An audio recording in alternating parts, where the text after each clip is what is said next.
கொடி சரியா வந்து மாட்டு நடி என்கிட்ட. டே சரவணா, சொல்லுங்கம்மா. வேகமா போய் அவ மேல மோதிர மாதிரி நிறுத்தல வண்டிய. சரிங்கம்மா.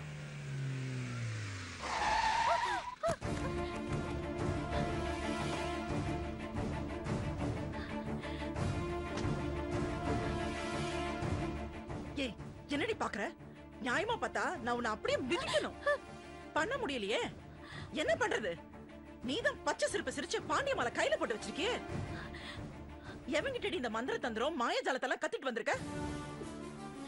உன் ஊருக்கு வந்த இடத்துல என் கொழுந்தனை வசியம் பண்ணி உன் வலையில விழ வச்சுட்ட. இந்த ஊருக்கு வந்து பாவப்பட்ட பாண்டியமால மடக்கி போட்டு வச்சிருக்க. பெரிய கைகாரி தாண்டி நீ. ஏண்டி, இது ரெண்டும் தானா நடந்துச்சா இல்ல ரெண்டு பேருக்கு ஏதாவது செய்வன செஞ்சு வச்சிருக்கியா? ஏங்க இப்படி எல்லாம் பேசுறீங்க?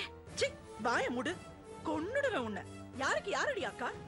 நீ அக்கானா அவ அந்த நியாயத்தரச பாண்டியமா, அவ வேணா சந்தோஷப்படலாம். ஆனா நான் படமாட்டேன்டி. என்ன என்ன பாக்குற? எனக்கு தெரியும்டி, சாக்கடைக்கும் சந்தனத்துக்கும் என்ன வித்தியாசம். இந்த பார், நான் உன்னை வழியில பார்த்தது ரொம்ப நல்லதா போச்சு. வீட்டுல கல்யாண வேலை ரொம்ப வேகமா நடந்துட்டு இருக்கு. சீக்கிரமே கல்யாணமும் நடக்க போகுது. நீ நிச்சயதார்த்தத்துல வந்து நின்ன மாதிரி கல்யாணத்திலே வந்து நிக்காத, புரியுதா? என் பிள்ளை ரொம்ப தெளிவா சொல்லிட்டாண்டி. நீயோ இல்ல உன் பிள்ளைங்களோ அந்த கல்யாணத்துக்கு வந்தா அவன் கையில தாலியே எடுக்க மாட்டேன்னு சொல்லிட்டான். அதுக்கு என்ன அர்த்தம் தெரியுமா? திலகா கழுத்துல தாலி ஏறவே ஏறாதுன்னு அர்த்தம். இந்த கல்யாணம் நடக்கவே நடக்காதுன்னு அர்த்தம். என்னடி பாக்குற? வருவா அந்த பாண்டியமா, வருவா. நடந்த பழசை எல்லாம் மறந்துட்டு உன்னை கல்யாணத்துக்கு வா, வந்து ஆசீர்வாதம் பண்ணுன்னு கூப்பிட வருவா. அதுக்கு நீ என்ன சொல்லணும் தெரியுமா? நான் வரமாட்டேன்னு ஒரே வார்த்தையில சொல்லணும்.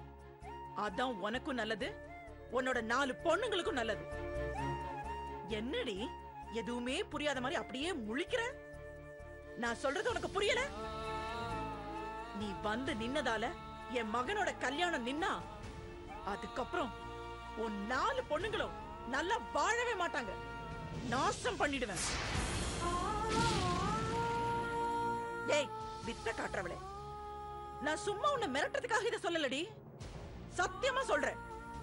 என் மகன் கல்யாணத்துக்கு உன்னால ஏதாவது வில்லங்க வந்தா உன் 4 பொண்ணுங்களையும் கரம் வச்சு அடிப்பண்டி. அக்கா, பேசுறதா இருந்தா என்ன பேசுங்க, அடிக்கிறதா இருந்தா என்ன அடிங்க. எதுக்கு தேவையே இல்லாம ஒண்ணு தெரியாத என் பொண்ணுங்களை தெருவுக்கு இழுக்கிறீங்க? நீ வெக்கங்கெட்டு மானங்கெட்டு உன் 4 பொண்ணுங்களை கேரளால இருந்து இங்க இழுத்துக்கிட்டு வருவ, நான் தெருவுக்கு இழுத்துட்டு வரக்கூடாதா? நான் என் புருஷனை பார்க்க என் பொண்ணுங்களை கூட்டிட்டு வந்தேன்.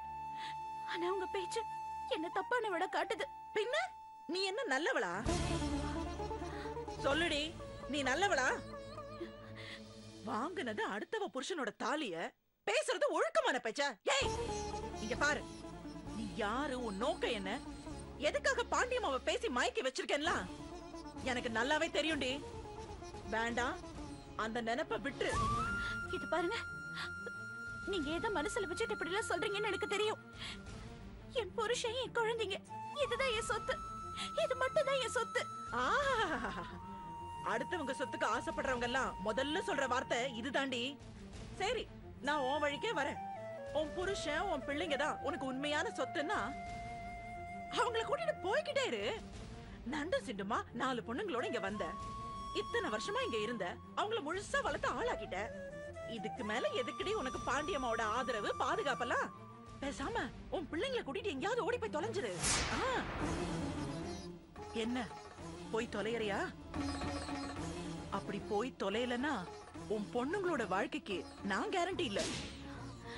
ஊர்ல உன் பொண்ணுங்களை பத்தி கண்ணா பின்னான்னு கதை கட்டி விட்டாலே போதும், 4 பேரோட வாழ்க்கையும் நடு தெருவுக்கு வந்துரும். அக்கா, ஒழுக்கம் கிட்ட உன் பொண்ணுங்களை கேட்டு ஒருத்தனும் உன் வீட்டு வாசப்படி வரமாட்டான். என்ன கதை கட்டட்டுமா?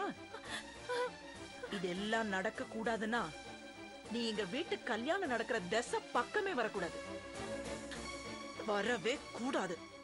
ஜாக்கிரதை. வண்டி எடு சரவணா. சரிங்கம்மா.